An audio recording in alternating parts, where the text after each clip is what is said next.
Rozumieme vašmu postoju, len či nemáme vážnejšie problémy. Čo by sa stalo, keby ste naozaj 3 dní ignorovali našivku na saku jedného zo 150 poslancov? Rozumiem, že rokovací poriadok hovorí jednu vec, toto je váš výklad, že je to v rozpore s rokovacím poriadkom. Či nemáme naozaj vážnejšie problémy v tejto krajine? Skúsme to. Dobrý deň, Lucia Osvalda, Denigen. Ja sa ešte vrátim k tej pôvodnej téme.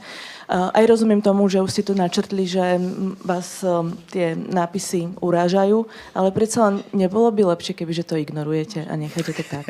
Na prvý pohľad to vyzerá, že naši novinári sú teda božsky pokojní a zhovievaví voči urážkam a nevhodnému až vulgárnemu správaniu. Sídlo v Poďakujte budove sa vašej stíhaného advokáta. Poďakujte sa tuposti vašej kolegyni, že pokazila celú tlačovú konferenciu. Pán premiér, toto si vyprosím, aby ste hovorili o mojej tuposti. Na ten druhý pohľad to vyzerá, takže naši novinári sú teda božsky pokojní a zhovievaví voči urážkam a nevhodnému až vulgárnemu správaniu, iba vtedy, ak sa netýka ich samých. A to si ešte prirátajte všetky články, ako sa novinárom ubližuje a akí sú ohrození. Hneď máme na novinárov krajší pohľad. No nie?